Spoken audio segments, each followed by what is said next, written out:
aujourd'hui, quand on parle de menstruer, ça dérange surtout dans l'espace public et y compris même parfois dans l'espace privé. Je pense que la raison est toute simple. Nous avons toutes et tous grandi dans une société où pendant longtemps, tout ce qui touche au corps féminin est resté tabou, est resté quelque chose qu'on doit entretenir avec la honte.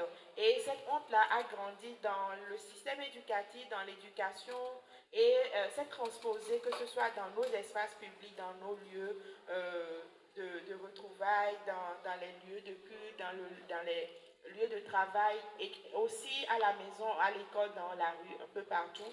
Et malheureusement aujourd'hui sur Internet, puisque nous sommes à l'ère de l'Internet. Donc, pourquoi ça dérange aussi, c'est parce que nous sommes dans une société où il y a beaucoup d'oppression, il y a beaucoup de préjugés déjà sur la question même des menstrues qui est liée aussi au corps de la femme, au corps des personnes menstruées. Et donc, d'une certaine façon, toutes ces raisons-là constituent autant de raisons, autant de motifs pour que aujourd'hui on trouve que ça dérange, bien que ce n'est pas du tout le cas. J'ai envie de dire que si ça concernait uniquement les hommes, je pense qu'on ne serait même pas là, la question ne se fera pas poser. Hein.